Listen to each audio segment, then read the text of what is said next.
our civilization is not going well. A lot of loss is already on course. You do keep pointing about what's wrong with the current system. It means we have to rethink everything. But why? Why? That ground comes from life itself. Open up our curiosity even. Ele é uma mudança dos sujeitos que têm o direito a imaginar, né? Looking at the individual as multidimensional. That our nature is to flourish, our nature is to blossom, to be as great as we can.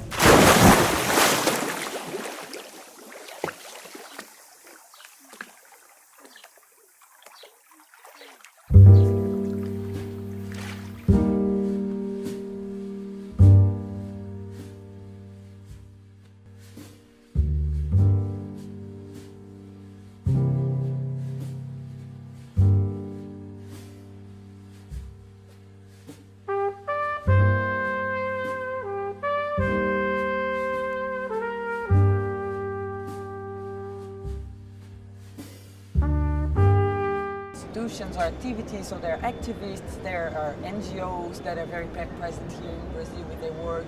There are people working with B-system companies, so like how companies can actually be part of this movement of change, this perspective of change that Club America brings. And then we were wondering if you feel that they embody a new worldview, and what's our reflection and critique on that as well, because sometimes we are doing the new and talking about the new. Are we still in the old paradigm? How do we reflect on that? It's very easy to look at things in a different way, but not to actually move in the way we need to. And I really like Danilo's talk because he wasn't talking about a new system. He was talking about himself and how do we go through crisis into regeneration. And that's very much a question that has to come from the heart. And it's very easy to close around a new club of people who are sharing a similar view. But as you can see in the Brazilian election, that club is very vulnerable. You can have another club of people who believe something else, and your club suddenly is nowhere.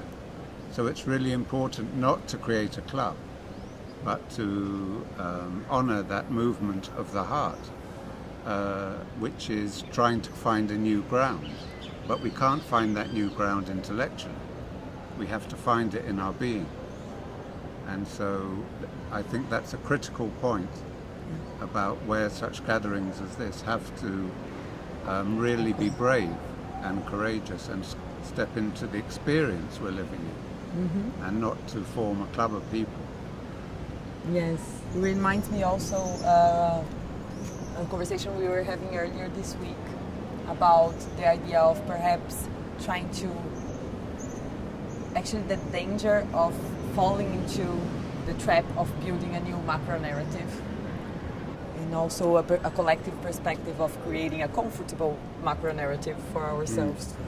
To draw a bit on what Philip just shared, to me it's almost as if we should be focusing our energy into building as many different micro narratives as we can, which relate to our personal histories, which relate to our relations with other people, rather than trying to build a new macro framework that would then come and overcome whatever is falling apart, right?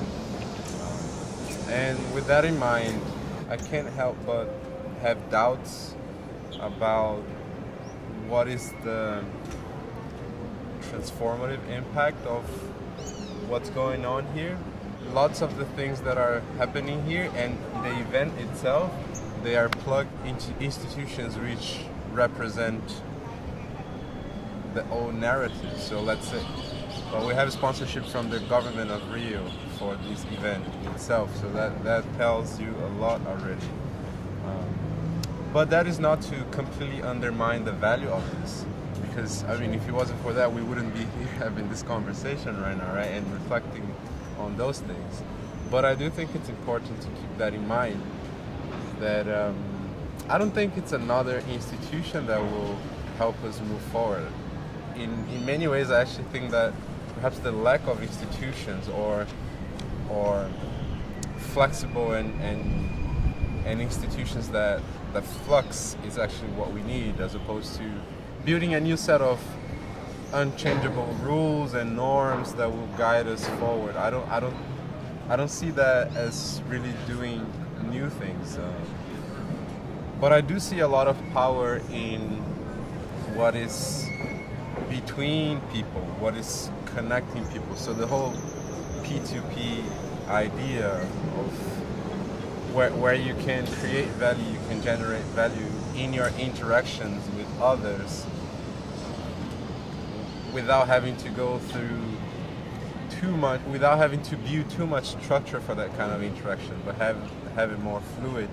And I mean, we see a lot of people here talking about technology that can help that happen, the whole blockchain and all that. And through that perspective, I think we are more likely to build more and more micro narratives as opposed to another macro. I think you have to discover somewhere new. You can't think it or, defend it, frame it. So I like Danilo's work because you can feel that movement in you, that you're not just got a theory that you're defending or trying to form a group around, but it's a journey that you're on, and the understanding helps that journey. We've come to this point that knowledge is this absolute dry thing, and I think that's what we have to change. It's that it has to be about life itself, and so we're kind of waking up from this feeling that we're framed by a fixed kind of frame of knowledge and politics and luxury and technology. But that's not the case. We have to discover somewhere new as human beings in our vulnerability. That reminds me of Vanessa Andreotti. I don't know if you know her work, but she talks about this fixed knowledge. She represents it actually with a brick. She does this representation with the knowledge as something fixed and not serving to our purpose. Because there's also this very triggering in concept that kind of comforts me as well, that is about we are capable of shaping systems. Is it controversial, or is it the opposite of using knowledge as a rational thing to develop something else, or how do we kind of accommodate that? When we have some sort of understanding of the basic workings of complex systems, and that's when theory grounds me, we come to the realization that whatever happens in the micro affects the macro. It so happens in a non-linear way, so it's hard for us to, our brains are not really good at perceiving these. I don't think it's fair to undermine the power of what you can build with others in your relationships that do not aim at changing the large macro system, but they are genuine enough so there's change in the micro level, in the micro scale. And that kind of thing, it triggers other things, and that's something I've been observing in my interactions with family members. I mean, I'm not changing the country, or maybe I am, I don't know how to put it, but I am changing a lot of things around me. And that comes back to some of the most ancient wisdom that we have, is that any change has to come from within, right? So I think that this shift in focus from trying to change that macro to being more coherent in your micro, I think it's very powerful. And more, I'm getting convinced we can't really bring about the macro changes that we need. Everything we've been discussing with the idea of collapse. I think a lot of loss is already on course, and there's not much we can do about it other than preparing ourselves to deal with that. And to me, this focus on the micro is very important in the atomic scale of things, and just to build some sort of sensibility or some sort of sensing mechanism to see how things ripple, how things go as you interact with others, can help you in finding meaning in what you do at a different scale as well, right? I don't see so much of a contradiction, and again, this becomes more grounded when I think about complexity and all that. Yeah, I think sometimes, when you have a really simple system, it is possible to control it. So, that is what our attempt has been in society, is to create controllable systems where you've simplified it to such an extent that it becomes linear. Yes. But where we are now is definitely not that place. It's so complex now, how things that were serving one purpose suddenly are serving a completely different purpose. The whole world seems to be in a chaotic movement, and at that time you cannot hope to control it. You cannot hope to control that system. So you have to find a new ground for it. And I think that's what we're trying to do. And that ground comes from life itself. There is no place that you can stand and solve that complex system. You have to participate in it and connect and form relationships. And do so in an open way that's allowing something new to come in. So it's no good talking about complexity either. You have to participate in it with your whole being. And for many that's a frightening prospect. We were talking about with Catherine Trebek, I don't know if you had the chance to see a little bit of her talk, and the idea of being coherent in your own micro experience sometimes also kind of paralyzes us. And am I getting all the voices on the table? Oh my God, I'm not being inclusive. So there's so many things about coherence that sometimes contribute more to the pluralization of people.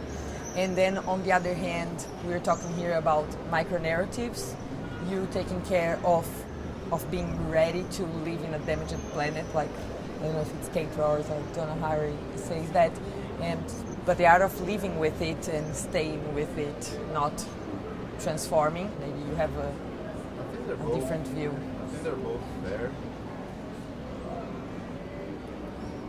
I actually don't see them in contradiction so much. These people is that they're acting from a place of belief. If I believe the best I can do is to be as coherent as I can in the micro scale, that's what I'm gonna do.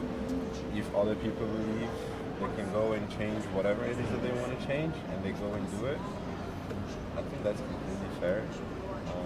We will probably both be wrong, and hopefully we'll both understand what our wrongdoings are, so we can correct them along the way.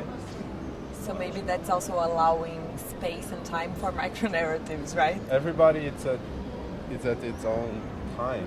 Like, each person has its own. Yeah, the Greek would call it kairos. It's not the chronological time; it's the qualitative subject. Each person has its own time, and within that time, they will find themselves in a different moment of action, in a different moment of belief. Sometimes it happens that you sync with people that have similar time than yours, and then you run the risk of creating a clique, a group, a club, and we need to be aware of that too. But I don't see so much as a division. Either or, like. Yeah, us and then. I think it's very natural to me that these people have